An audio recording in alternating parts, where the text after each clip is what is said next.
I have learned that I have and this is also what I think is healthy in a relationship, is when you learn about yourself and the sort of attachments that you have, you know? So I've learned that I have the anxiety kind of attachment. And the reason why I have that is because at times I felt abandoned as a child. So I will get into the kind of like people pleasing mentality of trying to have someone. I feel like I have to earn their love or their attention. So it's not about saying no. Oh God, I can't say no. You know what I mean? It's like, yes, yes, sure, totally. And I've realized that in my 40 years of living on this earth, I'm older than 40, by the way, but I've become so depleted and I've lost sight of really self because. Ooh, baby, listen, I know you're probably wondering, what the heck has this interview got to do with us talking about Tia Mowry and Cory Hadrict'S divorce? There's a lot that this interview actually revealed to me about the reason why these two broke up.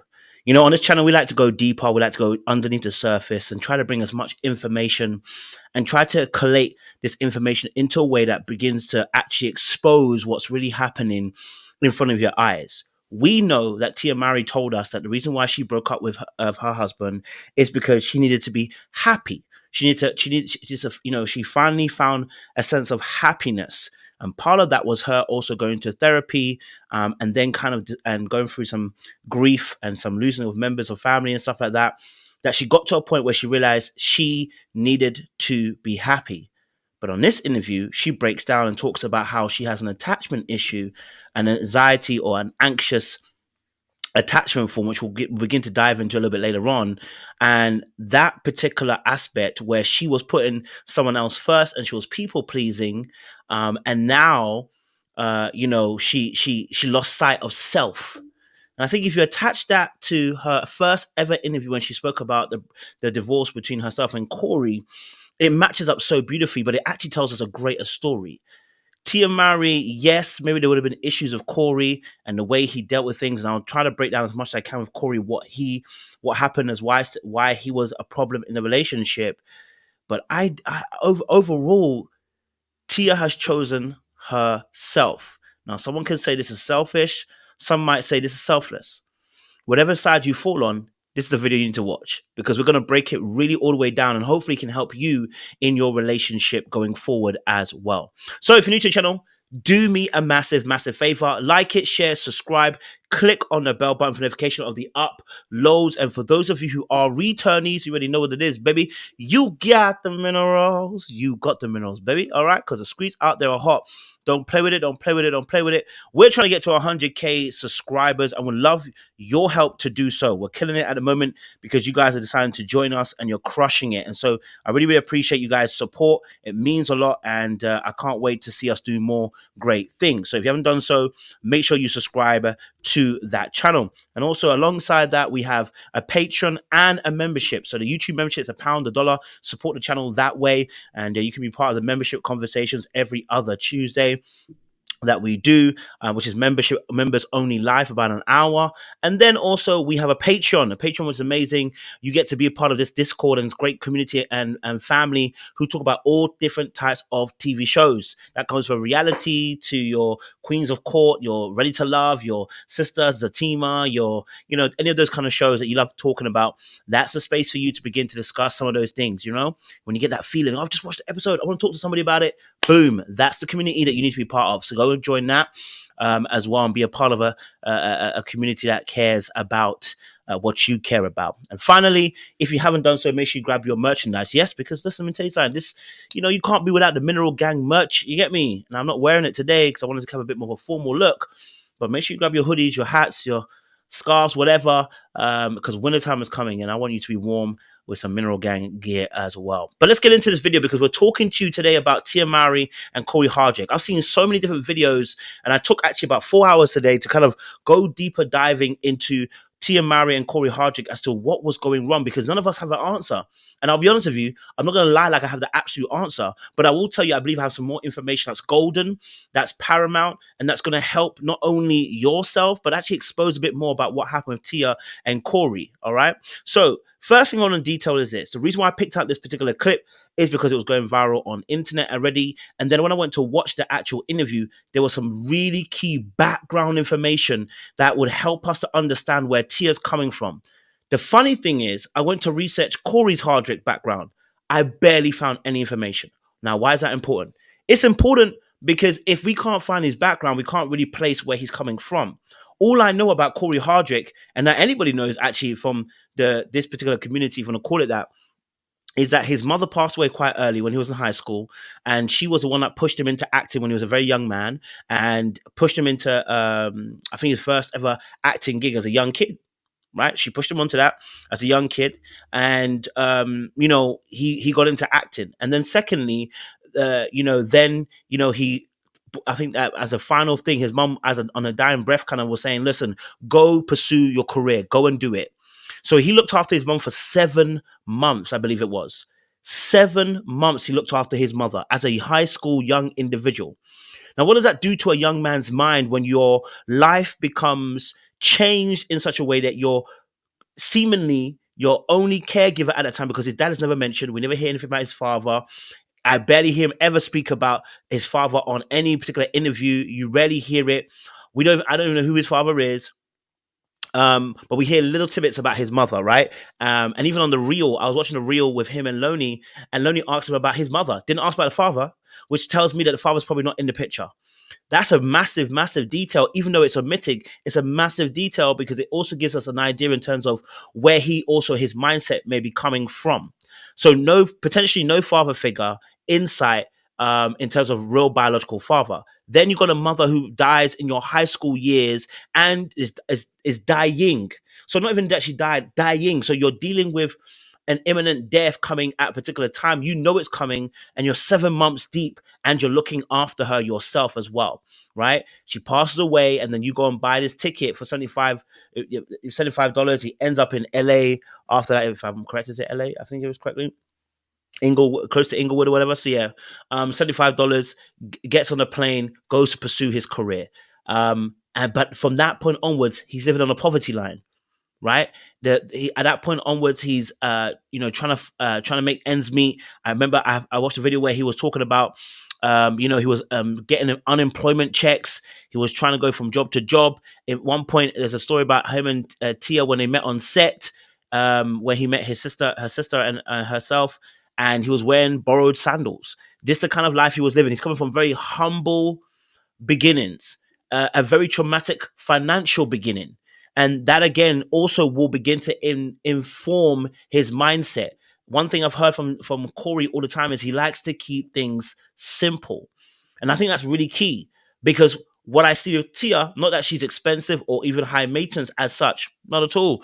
What I see is that also when he says keep it simple, if you notice, he doesn't like coming on the net too much. Why is that important? Because Tia likes coming on the net, and they're coming from two opposing perspectives, as well.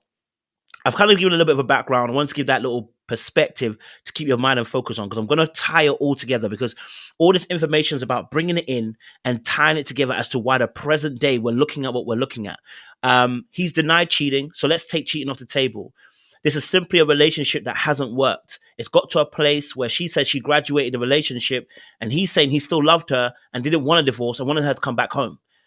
Why are we in that position? She filed for divorce. Why are we in a position where Tia feels she's graduated a relationship? She feels that she's much happier with 2 kids on her side, and the dating pool has got piss in it, as she says herself, and it's a struggle. Why is it that she chose that particular lane and not to stay with her husband? We're going to try and break that down a little bit more as well for you guys. All right, let's go back to the video, and I want to just tie some stuff in. Because I am trying to please everyone and not really look and dive deep inside. What is it that Tia Mowry really needs and loves and wants and desires? So that's what I've been working through with my therapist, is just trying to move away from that anxious attachment. I think that's what it's called, because that's not fair to your partner to put that on them. Space is important, and you have to learn to have some sort of trust.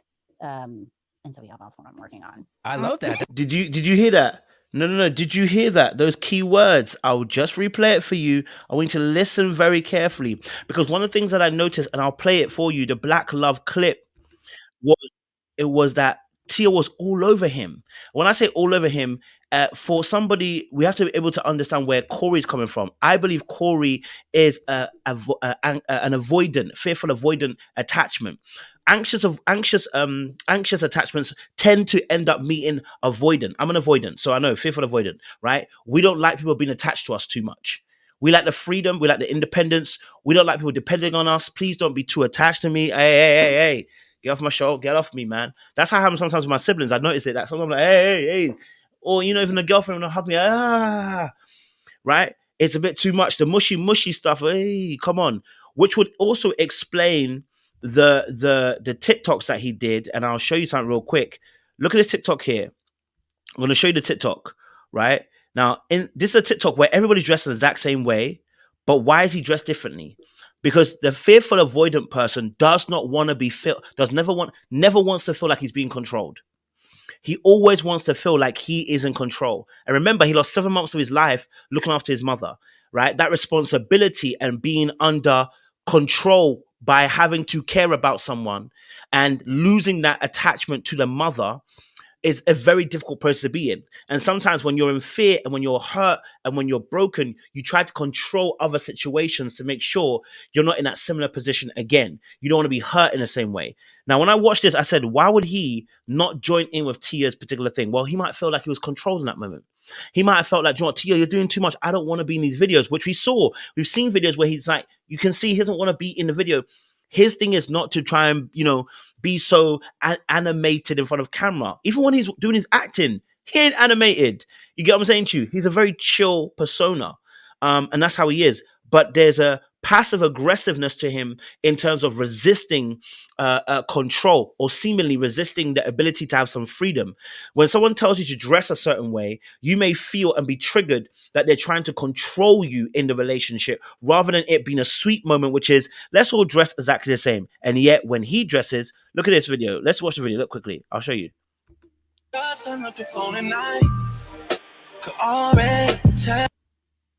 Okay. Now look. Everybody else, she dressed them in black, but he dressed himself in this. It got nothing to do with the theme, right? Everyone else was dressed in a particular theme that matched, except him. He looked alien. And that is typical of an avoidant person when they're trying not to, and I guess you probably couldn't see that as clear. Let me make it a bit more clearer for you. That is typical of somebody who's an avoidant who doesn't want to be controlled. That's how I am. I know that already. When someone tells me to do something, I'm like, I'm going to do the opposite. Don't tell me what to do. And simply because what's happened is you have no respect for authority. In some respects, you don't. Let me not say none.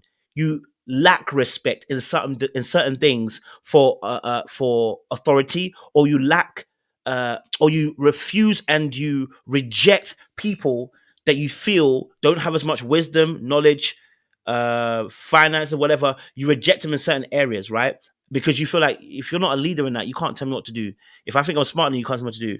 Also, when people try to tell you to do certain things that you don't want, that you may deem to be quote unquote about them, but not necessarily about you, you tend to reject it very harshly. This was a prime example. I saw that. I was like, wait, have I ever done that in my life where girls say, let's dress up the same? Yeah, because again, and I'm going to go to another clip in a second or two. There's a clip where they did a video on, and I got it. Fantastic. Yes, I've got it here. I'm going to show you. I want you to watch this. Part of their fearful avoidant too is they lack this ability to romance. They don't like romance because romance is not living in the realistic world and logic. And so when you've also lost, not had a father figure, seemingly mother's lost early, you tend to try and live in a more realistic realm. The lovey-dovey stuff might not work for you. So let's bring this clip in. We're going to show you this. This one's for couples. 14 questions. Who apologizes the first after a fight? Who's the funny one? Who's more romantic? Pause just right there. Who's more romantic? They both agree to that, right? And I'm going to come to another clip in a second or two that I'll show you as to why this is important. Who's more patient? Who's the better cook? Who said, I love you first? Interesting. Yeah. Who takes longer to get ready in the morning?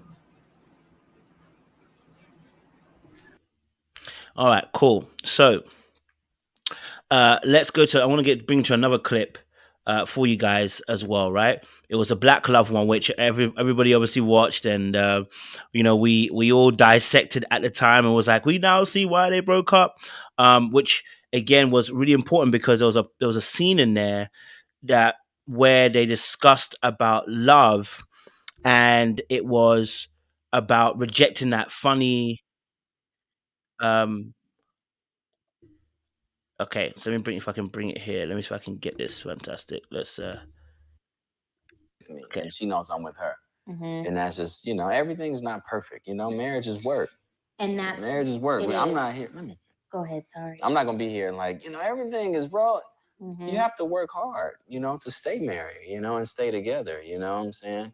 There are times.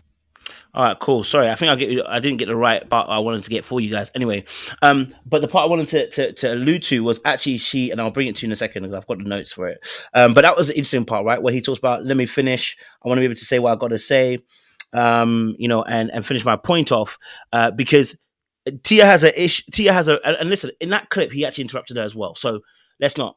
But in I watched the interview with actually Tia and Chris QG, which I played in the very beginning, she actually interrupted him as well, and she had to apologize. She has a habit of wanting to jump in so quickly because of the anxious attachment. They're always trying to jump in. They're always so quick to jump in.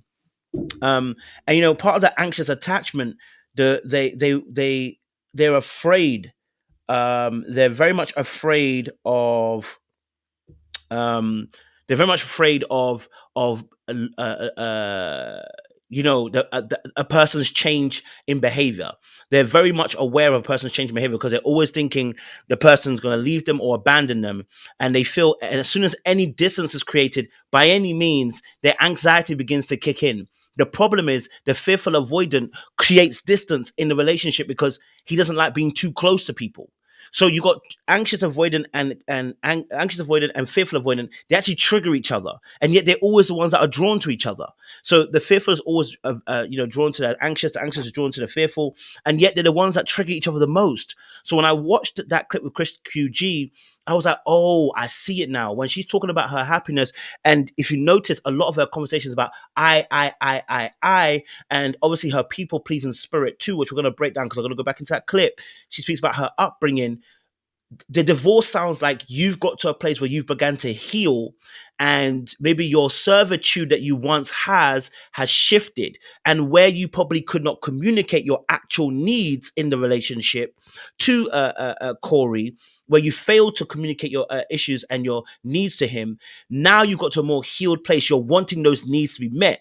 Guess what happens though? You get to a place, and maybe he's had it so long where he's been served and been in a dynamic of a relationship for so long, and if he's not doing his own therapy, what's going to happen is you're going to begin to heal, and you're going to begin to realize this no longer fits me anymore. I can no longer be in a place of servitude. I need to shift. But when you're shifting, you're going to have some new needs, and will he be able to meet those needs? Well, if he's not going through therapy like you're doing right now, and I'm not trying to just blame him, by the way, if he's not able to go through therapy and develop new language and new ideas about how the relationship should be, and how he should relate to you, and how he should heal from his own trauma, then guess what happens? He stays stagnant, but you go past. And hence why she says about the word graduating the relationship. Now, I don't agree with it, but what she's really saying is, I've outgrown it. And this is one of the biggest issues with human beings in our 2023 time, because of things like therapy and counseling, and as Bible says,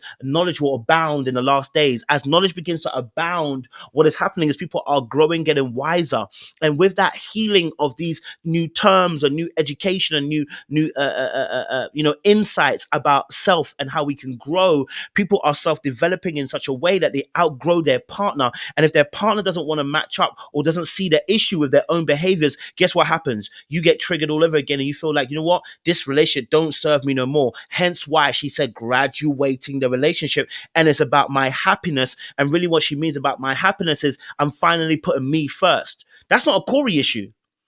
At first, it's not. Right? That's a Tia issue. Her own issue is she couldn't put herself first. She allowed herself to be in a place where she put herself second. I remember I had a situation myself in a past relationship where, in sex, and I'll be honest with you, it was about sex, so it's the easiest way to describe it. I was happily serving the person, using the God-given gifts of this oratory gift, right? And I was doing it over and over and over again, and then not wanting anything back in return, right? Or should I say, better said, I wasn't asking for anything back in return, right? And so I was just happy to please because I was a people pleaser, and I'm still having to learn through part of that. I was a people pleaser, so I was just going along with it, pleasing. And it got to a point where I was just so frustrated. I was like, wait, I'm not getting nothing back. And the reality was, in my head, I was thinking to myself, I'm doing to you. Why do you not think that you should be considerate and think that you want to do to me? I'm thinking about you ahead of time. I'm being considerate. I'm being thoughtful. I'm thinking about you. But you're not thinking about me in the same way. And what you have to realize is I trained that person to think that way without me expressing myself at the very beginning about what I want because I was afraid to express it. I caused the relationship to go in a particular direction. I can't then be solely put sole blame on the other person for taking when I was never asking to be given back. If I don't, and of course, someone might say, well, they should be considerate and thoughtful. Yes, they should. But you train people how you want them to treat you. And sometimes the training is for you because you don't know how to talk. And so the relationship goes in a certain direction and another person's comfortable with it. And then when you begin to change course, it causes a lot of commotion in the relationship because either that person changes with you or they die. Or the relationship dies, I should say. Right? Either they change course with you or the relationship is going to suffer in most cases. And in this case, the relationship has suffered because Tia has grown. Now, let me go to the clip I wanted to actually bring up because this was interesting for me. Going back to, remember we brought that clip up about them, about who's romantic and who's not romantic. But listen to this. Listen to this. Remember the clip was who's most romantic? And she said, I'm most romantic. She said she's most romantic. Oh, more and more and more in love with him. I really do. No. Shut up, Cory. But it's not that gushy, like the fake. I don't know. Some of these romantic comedies, they're so fake, and it's. See, I don't believe these words that are coming out of her mouth. I don't believe that she doesn't want the gushy. Now, don't get it twisted. No marriage, no relationship stays in the gushy stage. You are going to have stages where it's going to be annoying. It's going to be hard work. It's going to be like, do I want to be in this? You're going to have those stages. You have to have those stages in a marriage because we're human beings. But to say they're not gushy is a lie because I'll be honest with you, because she's the romantic one. She lacks romantic one. So if you even listen to the way she describes the relationship, listen to how she just confessed her love for him and said, you know what, like, I just love him more and more every day. Listen to the descriptions she used. At one point, she said, I feel like he's a part of my body. Look, that's not descriptions that somebody uses when they are like, I'm not really into gushy love. That is not a description of somebody who says, oh, I'm very practical about love. You never hear Cory say, oh, this girl's a part of my body, my breathing, my essence. People who say that are creative, imaginative, and they are people that love. Right? And so to the point where they fantasize about it, right? The gushy gush. And so what you're saying, the gushy gush. And so you never hear Cory talking that way because he isn't that way. Right? You never hear Cory talk that way because he isn't that way.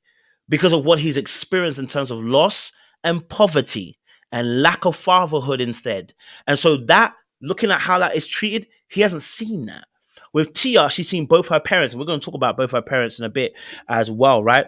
I'm definitely going to drop a part 2. I don't want this to be too long. I don't want it to be a very, very long video. I want it to be able to be palatable so you can, chop it up and eat it. But let me focus on this last point, and then we'll do a part 2 for this because I think it'll be really powerful for you guys to get this as well. It's the more of like, man, like you really are my best friend. And I think time has been like the result. And by the way, he interrupted her at this point, to be honest.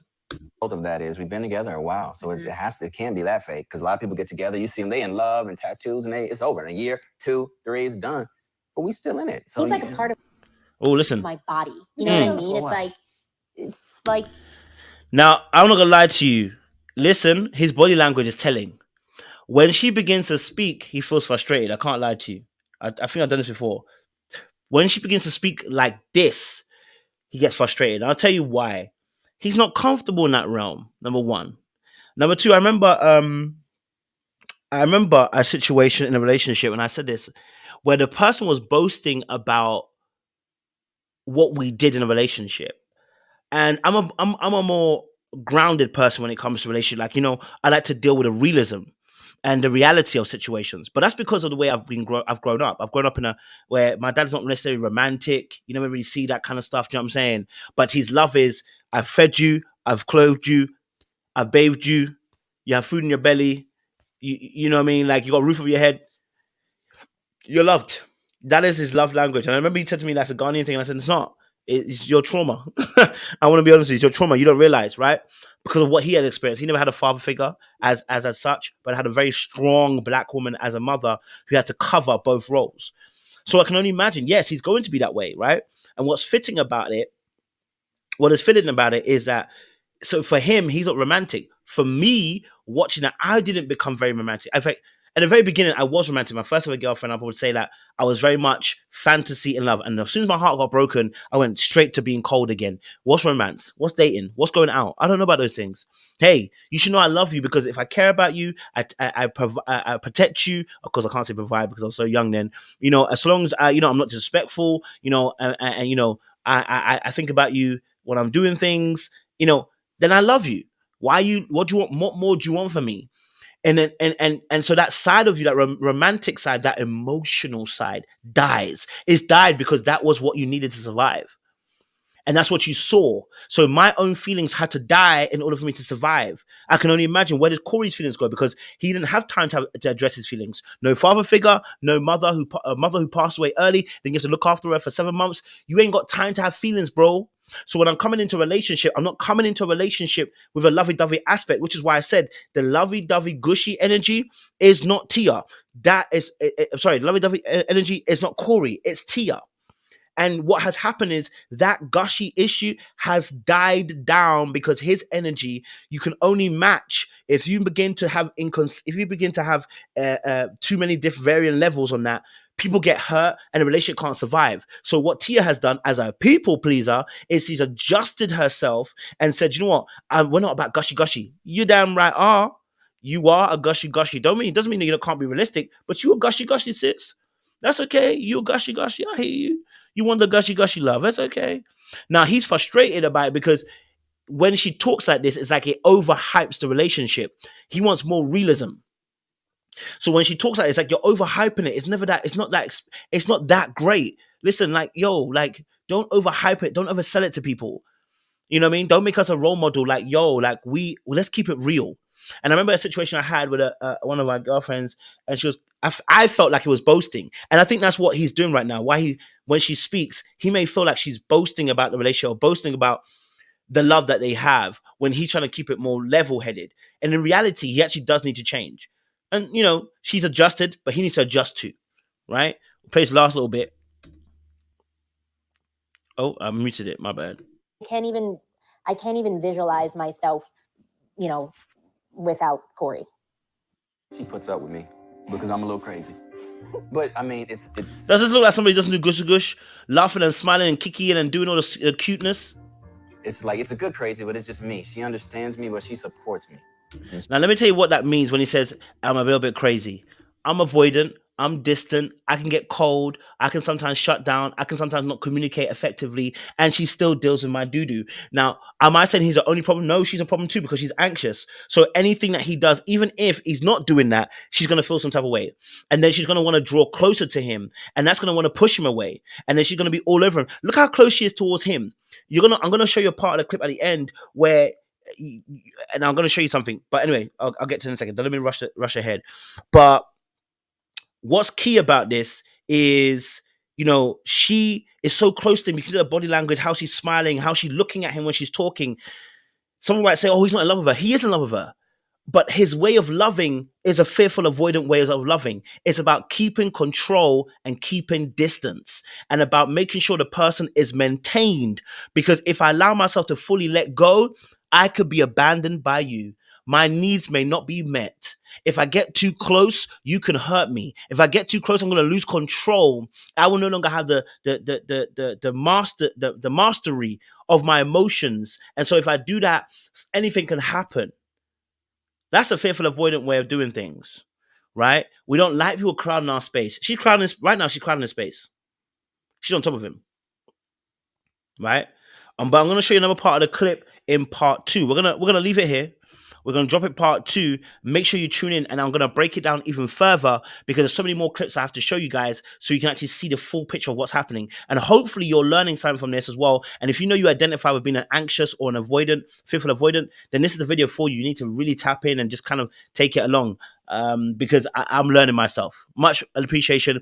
Don't forget to subscribe to the channel and share this with somebody else who would benefit from this. Much appreciation.